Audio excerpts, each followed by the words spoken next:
Hello, bachcho. Let's see this question. The question says, in the reaction sequence, A is in equilibrium with B, B to C and D. तो ये भी C D सब equilibrium में है. D is more stable than A by 42.8 kilocalorie per mole, and this particular compound is more stable than C by 13.2, and A is more stable than C by 20.8 kilocalorie per mole.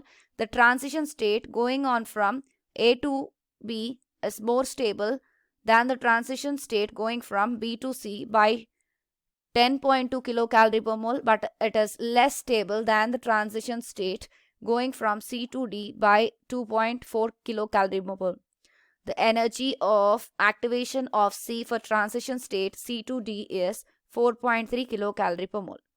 Which of the following is the fastest step in the forward reaction? तो fastest step हमें कौन सी है वो बतानी है. तो यहाँ पर जो एक्टिवेशन एनर्जी है इससे इंडिकेट करते हैं एज EA.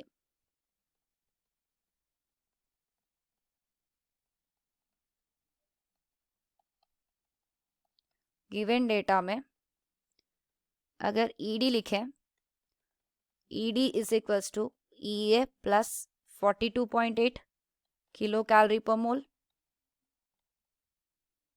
सो जो क्वेश्चन में डेटा दी गई उसे हम सिंपलेस्ट फॉर्म में लिख रहे हैं.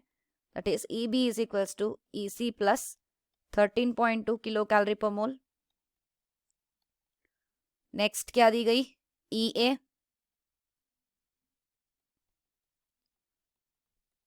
EC plus 20.8 kilo calorie per mole and यहाँ पर ED, EB and EA, right. और एक ट्रांजिशन, अभी ट्रांजिशन स्टेट्स देखेंगे. यहाँ पर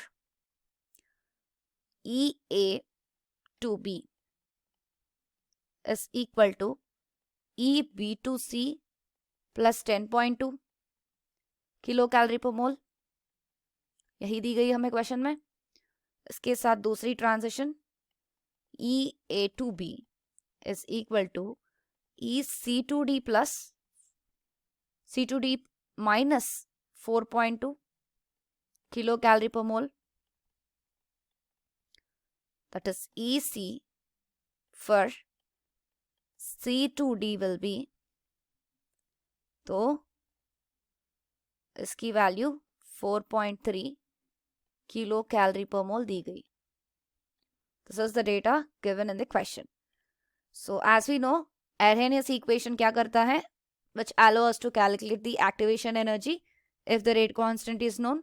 So activation energy term EA की इंक्रीज करेगी जब रेट कांस्टेंट डिक्रीज कर जाएगी, एंड देयरफॉर हम कह सकते हैं कि रेट ऑफ रिएक्शन भी डिक्रीज कर जाएगी. तो हम अगर कंपेयर करते हैं activation energy and rate constant Arrhenius equation के साथ, तो हमें मिलेगा that is E is converting, that is activation energy of C to D is less in case of forward direction, that is forward reaction में, hence its value of rate constant will be more. तो यहाँ पर ये statement लिख लेते हैं ताकि आपको अच्छे से समझ में आए. तो using Arrhenius equation, which is K is equals to A e की power minus EA by RT. इस इक्वेशन से हमें पता चलेगा कि रेट कांस्टेंट क्या होगी. तो अगर इस इक्वेशन से हम ये जान सकते हैं कि जब EA की वैल्यू बढ़ जाती है, rate constant that is K की वैल्यू डिक्रीज हो जाती है. इसका मतलब रेट ऑफ रिएक्शन भी डिक्रीज करेगी, रेट ऑफ रिएक्शन भी डिक्रीज कर जाएगी. तो अगर activation energy and rate constant सभी के कंपेयर करेंगे यहाँ पर, तो ये सभी के एक्टिवेशन एनर्जीज दिए गए हैं यहाँ पर. तो हम कह सकते हैं कि इनमें से E is going to that is energy of C to D conversion की लेस होगी in forward direction,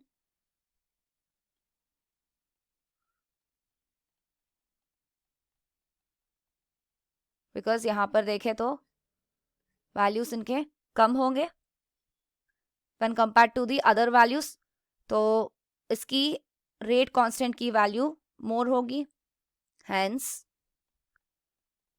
rate constant will be more.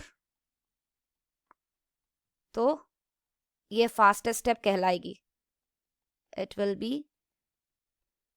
The fastest step. तो ऑप्शंस में देखें, option C is the correct answer. I hope you understand it well. All the best.